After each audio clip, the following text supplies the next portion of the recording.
गया? बेरहमी से मारा गया है। और मारपीट छोटी बात है, जब बेरहमी से आप बराह रास्त सीने पे गोली मार रहे हो, बराह रास्त सर पे गोली मार रहे हो, तो इससे ज्यादा निर्मम और क्या हो सकता है। तो डंडों से मारना या और तरीकों से मारना ये तो मामूली बात है।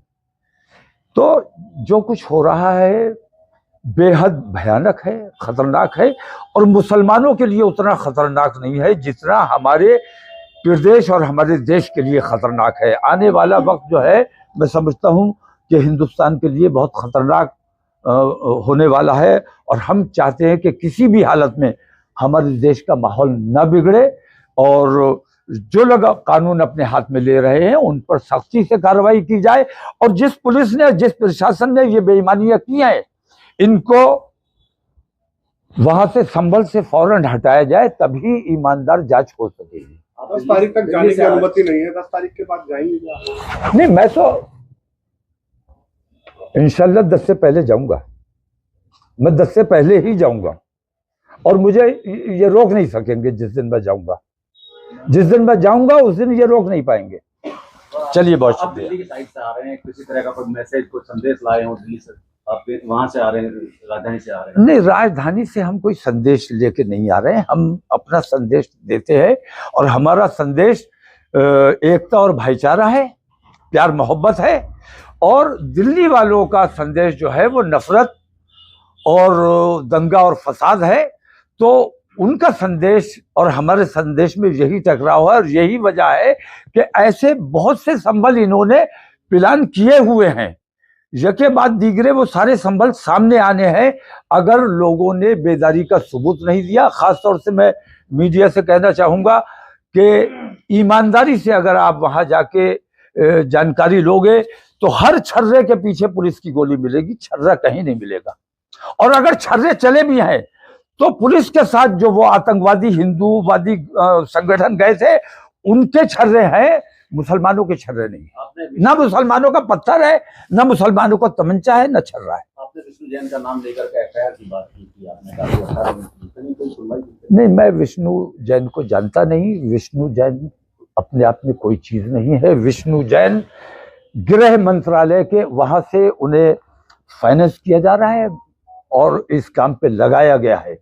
और इस किस्म के कितने विष्णु जैन सरकार ने पाल के रखे हुए हैं।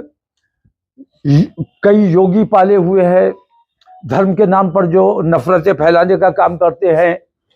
कई ऐसे गुंडे भी पाले हुए हैं जो जेल में रखे हुए हैं, लेकिन जब कहीं हादसा होता है और ये लोग खुद कत्ल करते हैं तो उन लोगों का नाम ले देते हैं जो जेल में बैठे गैंग चला रहे हैं। तो सरकार इस किस्म के तमाम चीजें खुद कर रही है और दूसरों पर इल्जाम लगा रही है और दूसरों का नाम ले रही है। आज से किसान आंदोलन दूर तक जाती है? नहीं, बहुत से आंदोलन होने हैं, दिल्ली घेरने की बात, बहुत से आंदोलन होने हैं। हमने भी 15 दिन का समय दिया हुआ है। 15 दिन में अगर हमारी मांगों पर गौर नहीं किया जाता है और कोई जवाब नहीं दिया जाता है तो हम भी उस किसान आंदोलन का हिस्सा बनेंगे।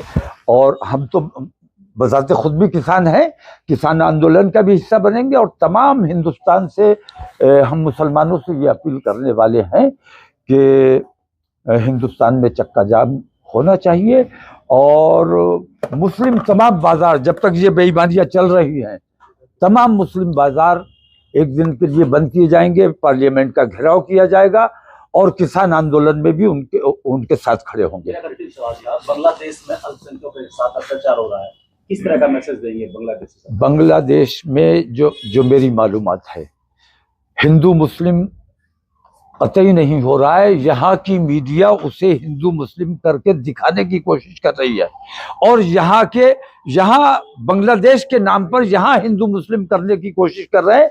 सच्चाई ये है कि शेख हसीना के समर्थक जितने भी हैं वह बांग्लादेश में, वो तमाम वो हिंदू हैं या मुसलमान हैं, उन सबके साथ वहाँ पे इस किस्म की कार्रवाई हो रही है। लेकिन अगर कहीं मंदिर के नाम पर या हिंदू के नाम पर उनके साथ किसी किस्म की ज्यादती हो रही है तो उसकी शदीद मजम्मत हम करते हैं और उसकी मुखालफत करते हैं। और जहां भी जुल्म हो रहा है, जहां भी ज्यादती हो रही है, कमजोर को दबाया जा रहा है, हम चाहे मुसलमान कर रहा है ये काम तो मुसलमान के खिलाफ है और हिंदू कर रहा है तो हिंदू के खिलाफ है। मुलाकात नहीं होने दी जा रही है, ऐसी पाबंदी में रखा हुआ है कि मरीज से भी मिलने पर पाबंदी है।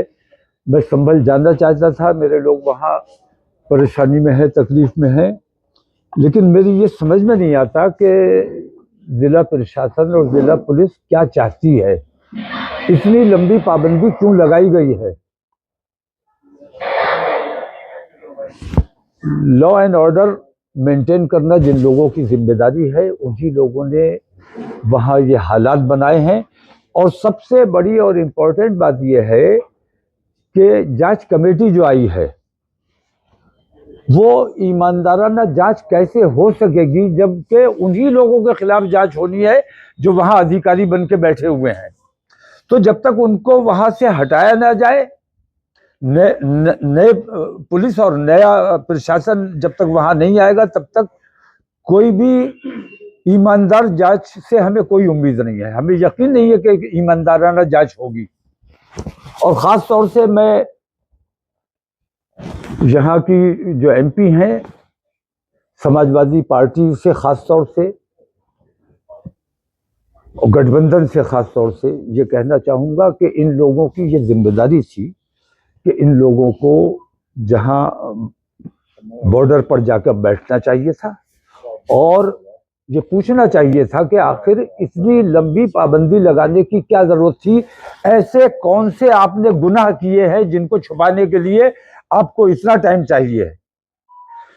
पुलिस और प्रशासन मिलकर संभल को जलाने का काम किया है, संभल में आग लगाने का काम किया, लेकिन संभल के लोग, मैं पहले भी ये बात कही कि मुबारकबाद के मुस्तहिक हैं कि हिंदू और मुसलमानों ने दोनों ने बहुत संयम से काम लिया और किसी किस्म का ऐसा माहौल नहीं बनने दिया कि संभल का माहौल खराब होता।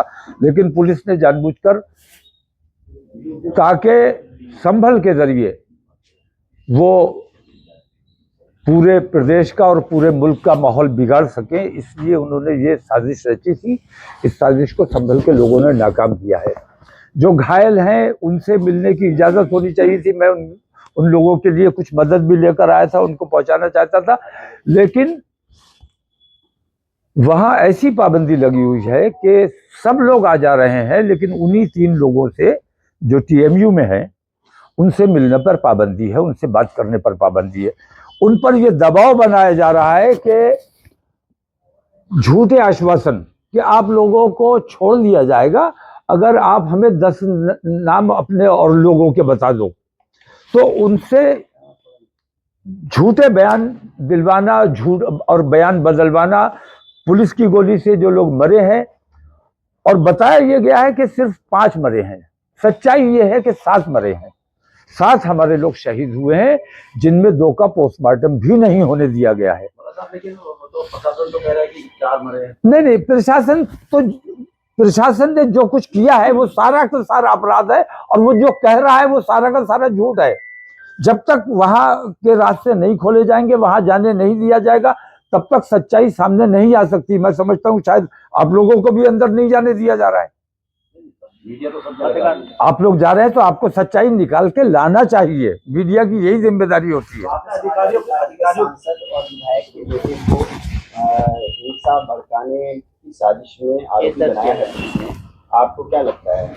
नहीं, हिंसा भड़काने का आरोपी तो वो किसी को भी बना सकते हैं। सांसद वहां मौजूद नहीं थे, ये मेरी जानकारी है। आरोपी मुझे भी बना सकते हैं, किसी को भी बना सकते हैं। आरोपी बनाने में उनका क्या जाता है, जब वो बराह रास्त सीने पर गोली मार सकते हैं, सर में गोली मार सकते हैं, तो वो कुछ भी कर सकते हैं। तो ये जो बेकाबू पुलिस हुई है और जंगल राज जो कायम हो गया है, इस जंगल राज के खिलाफ तमाम लोगों को, तमाम पार्टियों को मुत्तहिद होना चाहिए। जो पोस्टमार्टम रिपोर्ट आई है